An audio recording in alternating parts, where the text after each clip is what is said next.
بسم اللہ الرحمن الرحیم۔ السلام علیکم ناظرین، ایک عورت کہتی ہے کہ میرا خامند کسی وجہ سے لمبی مدت کے لیے غائب ہو گیا۔ اس وقت میں ایک کم عمر بچی کی ماں بھی تھی، جبکہ میرا ضعیف العمر باپ بھی ہمارے ساتھ ہی رہتا تھا۔ ہماری غربت اور مفلسی اپنی انتہا کو تھی اور اکثر اوقات ہمارے گھر میں کھانے کے لیے کچھ نہیں ہوتا تھا۔ اگر دوپہر کو کچھ کھا لیتے تو رات کو بھوکا سونا پڑتا تھا۔ صبر کے ساتھ ہم ہر حال میں اللہ کا شکر ادا کرتے تھے۔ ایک رات کو تو بھوک اور افلاس نے ہمارا وہ امتحان لیا جو اس سے پہلے کبھی نہیں لیا تھا۔ میری بیٹی کو شدید بخار نے آ لیا۔ بچی کی بخار اور بھوک سے بنی حالت سے مجھے اپنی اور اپنے والد کی بھوک بھول گئی۔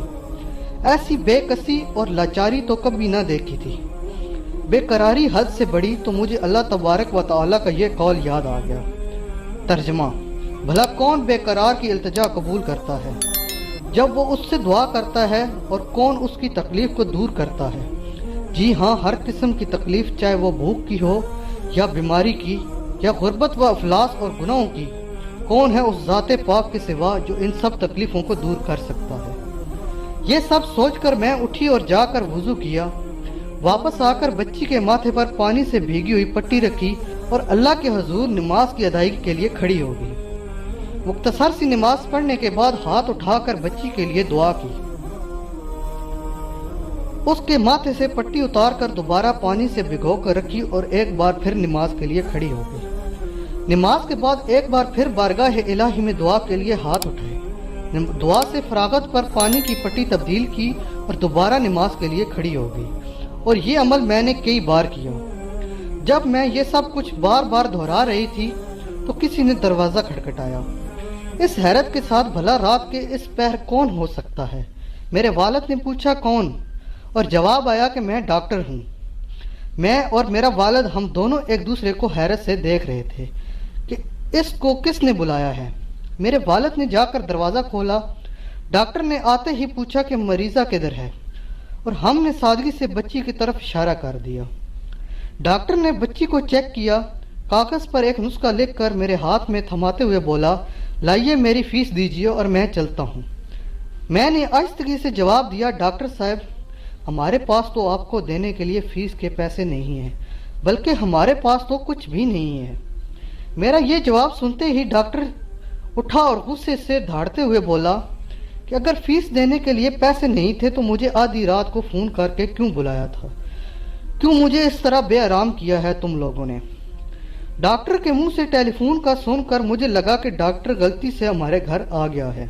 میں نے ہمت کرتے ہوئے جواب، ڈاکٹر صاحب، ہم نے آپ کو ٹیلی فون کر کے نہیں بلایا، بلکہ ہمارے پاس تو ٹیلی فون ہی نہیں ہے۔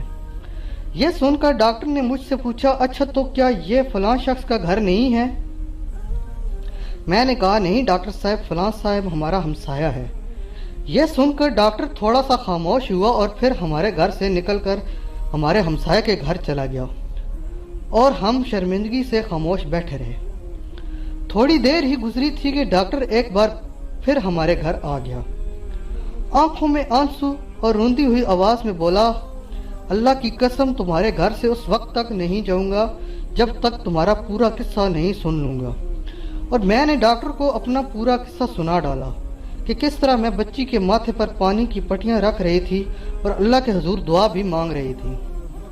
ڈاکٹر جلدی سے اٹھ کر باہر چلا گیا اور کچھ دیر کے بعد ہمارے لیے رات کا کھانا اور بچی کے لیے دوائیں اور کچھ گھریلو ضروریات کے سامان کے ساتھ لوٹا۔ ساتھ ہی اس نے ہمیں بتایا کہ اس کی طرف سے ہر مہینے ایک تنخواہ ہمیں اس وقت تک ملتی رہے گی جب تک اللہ چاہے گا۔ جی ہاں، یہ اللہ پر بھروسہ کی کہانی ہے۔ صرف یاد دہانی کے لیے اللہ تبارک و تعالیٰ کی ذات پر اس سے بھی بڑے بھروسے کی کہانی سنیے کہ جب سیدنا موسیٰ علیہ السلام اپنے تعاقب میں آنے والے دشمنوں سے خوفزدہ جان بچاتے ہوئے اہل مدینہ کی طرف پہنچے اور کنویں پر کھڑی دو لڑکیوں کے ریوڑ کو پانی پلا چکے تو انہوں نے کوئی معاوضہ طلب نہیں کیا تھا، حالانکہ اس وقت وہ بھوک سے بے حال تھے۔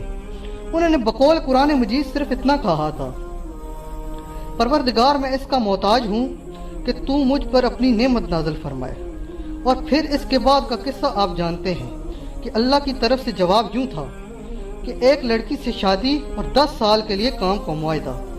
جی ہاں، اللہ پر بھروسہ کیجیے، کیونکہ اللہ تو ہمیں ہماری جنم دینے والی ماں سے بھی زیادہ پیار اور رحم کرنے والا ہے۔